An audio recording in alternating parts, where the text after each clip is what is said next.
days, 4 nights, and one goal: to explore one of the most overlooked parks in South Africa.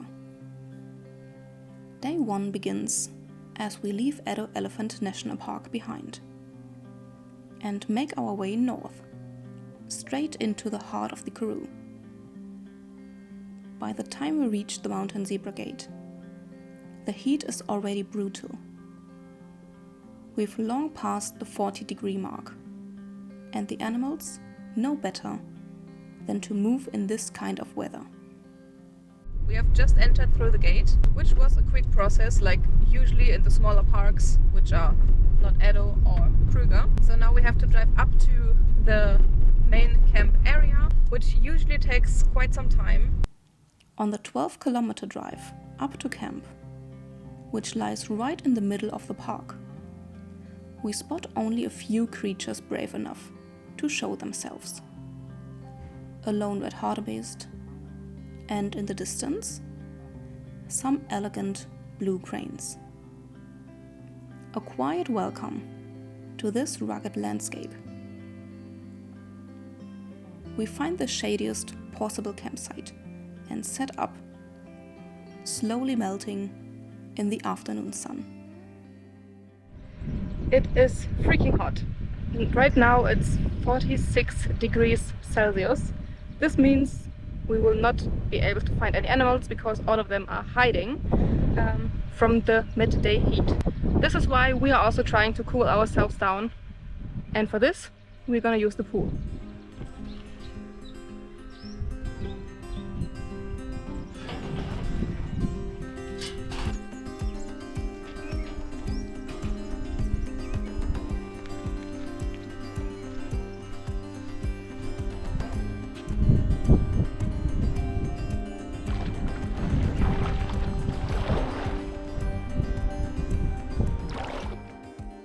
As the day cools slightly, we give it a try and head out for a short evening drive. And it pays off.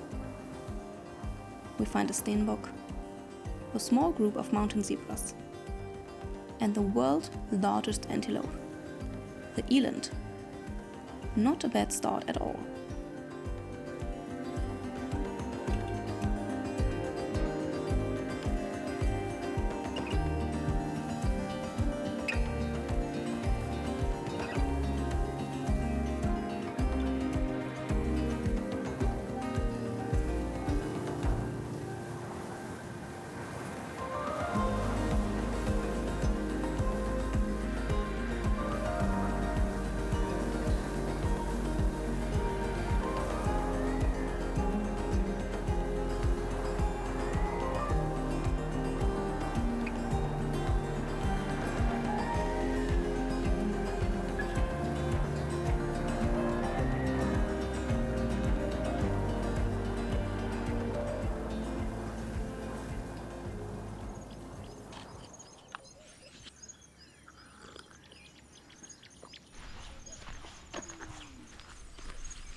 Good morning, everyone. Today is a special day. We didn't wake up too early because we are not going on a game drive this morning by ourselves. But we have something very special planned. This is why we have slept a bit longer, because we're gonna meet up at 7:15, which is later than the gate opening times. But this has a reason, because hopefully we will find a very special animal today with the help of some local field guides. We walk to reception, just a few minutes from the campsite. It's the meeting point for something truly special. Cheetah trekking on foot. Today, we are heading out into the bush in search of one of the park's most iconic predators. Armed with a telemetry receiver, our field guide scans for the signal of a collared cheetah. Each beep brings us closer, or sometimes trick us entirely, because cheetahs can cover huge distances in a short amount of time.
A game ranger joins us as backup, keeping an eye on the terrain while we move quietly through the bush.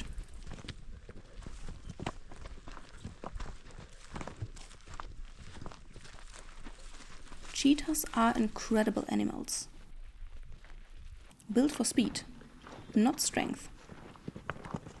Unlike leopards or lions, they avoid confrontation and rely almost entirely on their ability to sprint. Their semi-retractable claws act like running spikes, and their long tail works like a counterbalance during high-speed turns. It's just the cubs that are still complaining. The mother is fine. Even here in the Karoo, seemingly open and barren, they thrive by hunting springboks in the valleys and using rocky outcrops as vantage points. Following a cheetah on foot is humbling. It reminds you that you are a guest in their landscape, moving carefully through a world they navigate with ease.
we were successful. As you've seen, we have found the cheetah, and not only one cheetah, we have seen 4. The cheetah's name is Rachel, and she has 3 cubs that we were so lucky to be able to see today. They were still a bit curious and a bit suspicious about us. The adult cheetah, Rachel, she was not concerned at all. We were trying to get close to them without disturbing the youngsters, which was a successful mission. All of them were quite relaxed. Some of them even started playing, and we are just so happy that we experienced this amazing morning walk. Later in the afternoon, we head out again. This time on a self-drive safari across the breathtaking, almost surreal landscape of the Karoo. The light, the silence, the endless open space. This park still takes my breath away every single time. Even though Mountain Zebra National Park has fewer animals than the lush Edo or the species-rich Kruger, it's one of my absolute favorites. It's quieter, harsher, and it's home to one of South Africa's most unique species, the Cape Mountain zebra. These zebras were once on the brink of extinction, but today, thanks to conservation efforts, their numbers have recovered significantly. They are smaller than plain zebras, with a distinctive dewlap on the throat and narrow black stripes that don't wrap all around the belly, but all the way down to their hooves. Mountain Zebra National Park was created to protect them, and it remains the stronghold of their population. Once we reach the high plateau, we finally find more life. As always, springboks are everywhere. Mountain zebras graze close to the slopes. And then a highlight: a family of adorable ground squirrels and a curious mongoose.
Here, you often see mixed herds of zebras, wildebeest, and blesbok. They group together because each species has slightly different senses and feeding strategies, which makes the whole herd safer.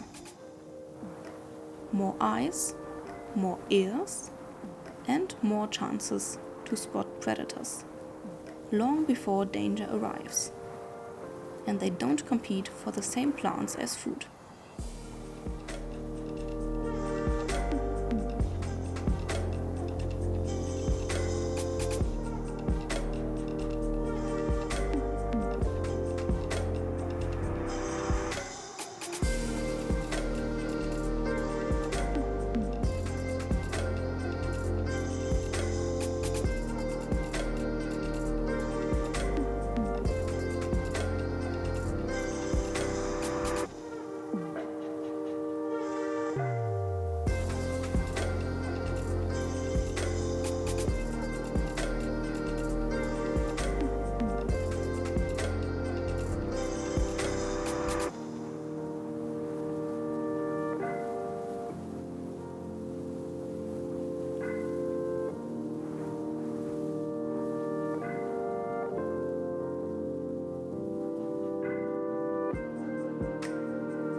As the sun sets, we make our way back to camp.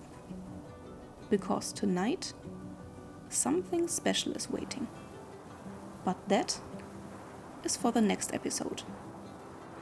If you don't want to miss what's coming next, make sure to subscribe. See you on the next adventure.